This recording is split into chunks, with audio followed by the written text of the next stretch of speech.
Hello, I hope you are all doing very well. The video is about this hydroponic system back here. The idea is to update the previous video as there were several questions about the recirculation system mostly. Initially, I will explain a bit about the general aspects of this, and at the end, I will show you some images from the harvest until today so you can see, day by day, how the plants have evolved, how they have been growing. Well, as for the general aspects of the system, it is a mixed NFT. It has a capacity for 105 plants. The pipe I used is sanitary PVC pipe. It is 3 inches. Actually, the top 6 are 3 inches. The last one at the bottom is 4 inches, but it was mostly for testing. In the end, the result was almost the same. The plants develop equally. Right now, the ones at the bottom look bigger, but that's because I planted them a week earlier, so that's why they look bigger. Then, I say it's mixed because there is always a residue of water in the pipe. It doesn't have a slope. So the idea is that until it reaches the level of this hose, it drains. Right now what I have are 7 varieties of lettuce. Right now I'll mention the names because I don't remember them. The ones at the bottom are American Bay, red salad. Then the next ones, the ones with the chives, these here are romaine. These are butterhead. I don't remember the name of this one. This is another type of American lettuce. And well, up there you can see 2 types of American lettuce. You can see like a yellow one, a green one, a yellow one, a green one. That's mostly the difference. And up there in that corner, that's radicchio. There are several radicchio plants. And well, here it's with chives. What I do with the chives is I plant 3 per basket, although I think it could be 5 to make better use of the space. Then with the measurements, similarly, as generalities of the system, between hole and hole, between center and holes, there are 20 centimeters between each hole. For lettuce, I think it's fine, it's like the minimum. And here the space is better utilized for the lettuce, let's say, by placing a chive in between, so the lettuce has more space to grow. I already told you that the pipe is 3 inches. The system is 2 meters 30 in height and in width, from here to here. It is about 1 meter. The inclination, here the angle it makes here, is 68 degrees, more or less. And between pipes, let's see how much it was between center and center of the pipe. Between center and center it was 33 centimeters, more or less. Then on this other side, on that side where we are, the red hoses are the ones that drain the water where it exits. Over here is where it supplies. Each pipe has its own individual valve. The intention is that if a pipe gets clogged, or a pipe has already been harvested, to be able to close it, because well, it would have been more economical to only supply the top one, and have what comes out of the top reach the second and so on. But this way, they all become very, very dependent on the previous one. So the idea of these valves is that each one is independent, and to be able to close the one that is not being used. Regarding the wood is pine, treated and plain pine.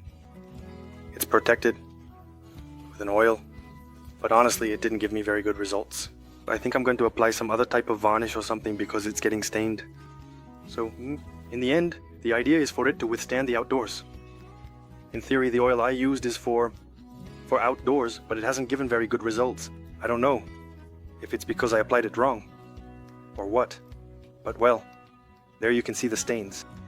Well, also, I joined the structure with screws, the type of screws that use a nut, because the other pointed type tends to loosen a bit. So the idea with this is, if it loosens, you just tighten the nuts, but if not, they won't loosen. Here I added some reinforcements that give more stability to the system. The system actually doesn't move at all. And at the bottom, the feet, as you can see, are painted white with waterproof paint, because that's where it will have more moisture, as it will be in contact with the ground. I was also asked if it was kept outside. Yes, indeed the system is outdoors. Above there is no plastic protection or anything like that. And what they asked me was if a lot of water infiltrated, if a lot of rainwater infiltrated. And the truth is that a little does infiltrate, but it's not significant. It doesn't greatly disrupt the nutrient concentration, the electrical conductivity, and the pH. They actually remain very stable. What I did notice now is that with the rainy season, the lettuces like with any plant, even if it were in the ground, tend to get more diseased from fungi. And the leaves that are most affected are the ones at the bottom. You can see here, this one has some fungus. And what happens is that sometimes it's very sunny too. And suddenly, it continues to be sunny.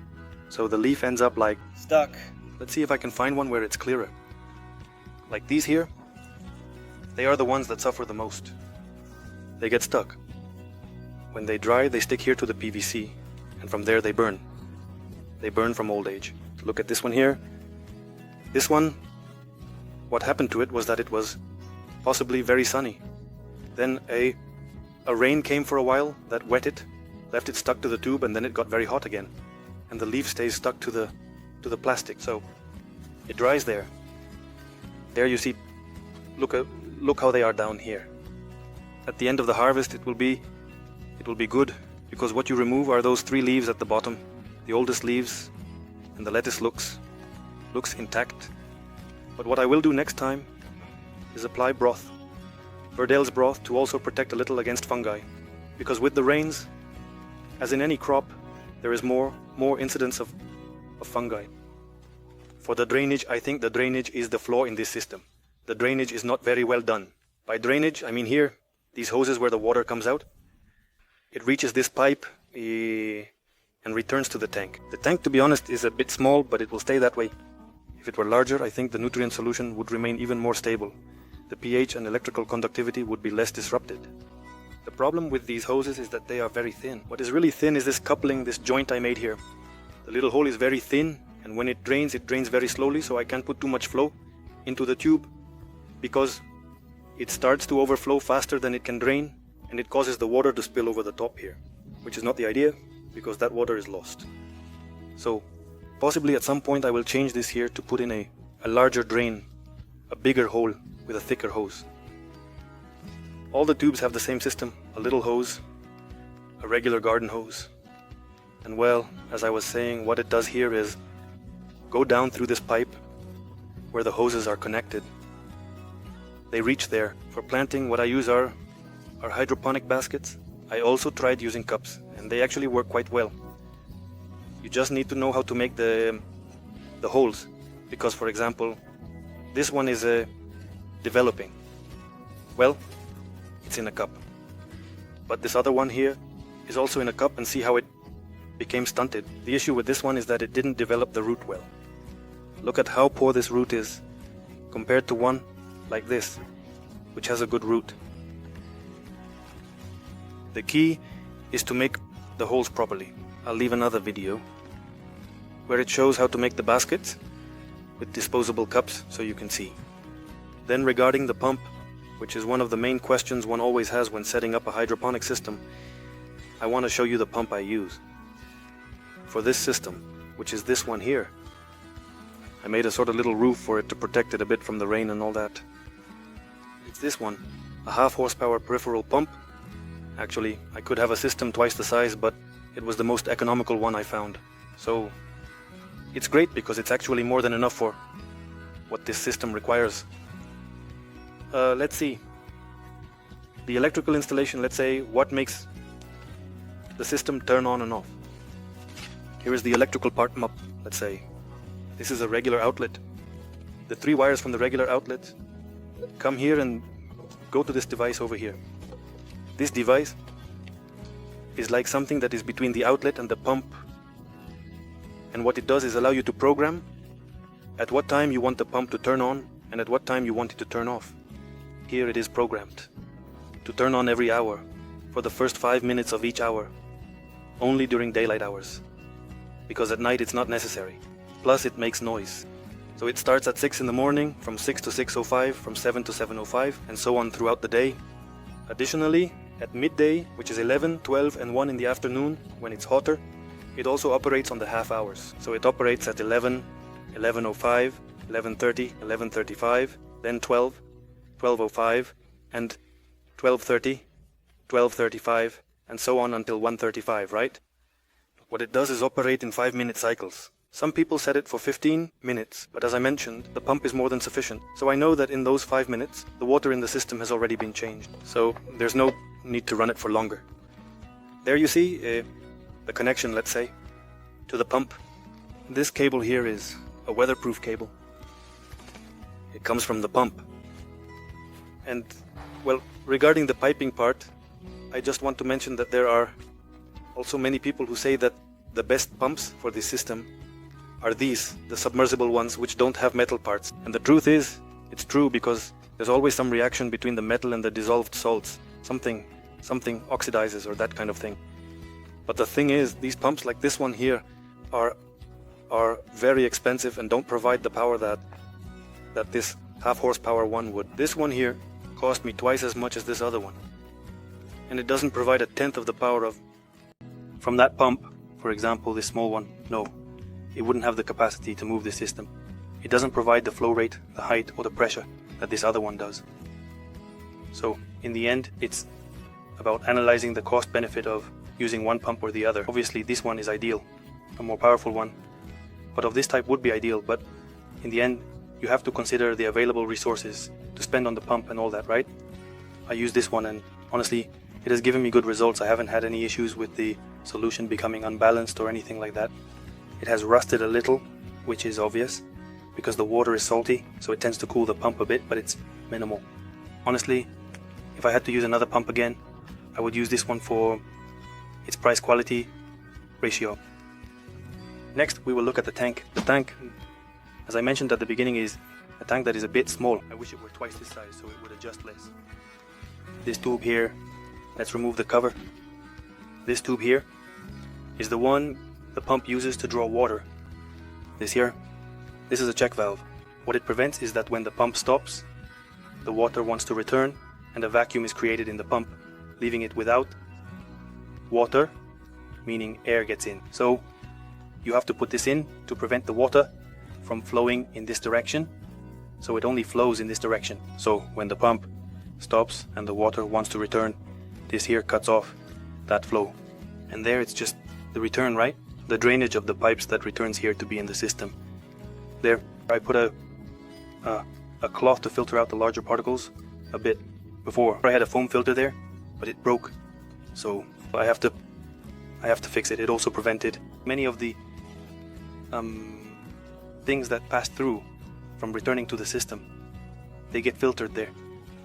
Here it is. There you already saw the installation. What the pump does here is that it sends the water under pressure through here. It sends it through this pipe from here. I put a valve in case for some reason it needs to be closed. In reality, it's almost unnecessary. And well, this pipe continues. This is a half-inch pipe. And here, with the help of PVC fittings, in this case T's, where the water is divided to go to each pipe. And with these same valves, I regulate the amount of water that enters each pipe, right? Because if these valves weren't here, the first 2 or 3 pipes would take all the pressure, and the ones above wouldn't get any water. So with this, I regulate the pressure so that they remain even. I do that almost entirely by feel, by eye. There you see, each level with its valve. Another important detail that I forgot to explain is that the caps are not glued. I can remove these caps, and what I do to prevent water from leaking or dripping is to put electrical tape inside. So, every time I harvest, when I take out the crop and the system is without plants, I remove the caps and clean the interior to prevent the incidence of fungi like pythium and all that. Here you can see a little piece of how the tape is, which is that electrical tape. I use white so it doesn't show, because the black would be more noticeable here on the edge. You see it here. So, the caps themselves can be removed and replaced.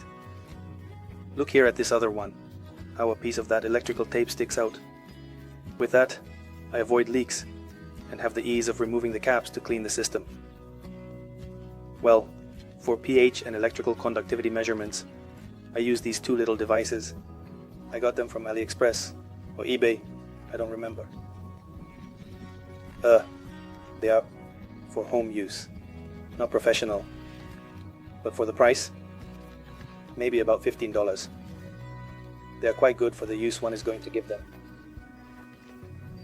This one measures parts per million, which is the concentration of nutrients in the water, which right now must be a bit low because yesterday they were very low and it also rained, so they must be very low, and I haven't adjusted them, so it's at 0. And what you do is submerge the tip, just that. Ideally it should be above 1,000 parts per million, but right now it's at 600, so I'm going to have to add nutrient solution. And that will increase it. Well, what you're seeing there are day-to-day images of the hydroponic system, so you can get an idea of how quickly the lettuce is developed. These are images over the course of a month. I invite you to take a look at the channel and subscribe to see more videos about home gardens and homemade ant farms. And if you liked the video and found it helpful, I would really appreciate a like. If you have any questions, leave your question in the comments, and when I have time, I'll respond to you.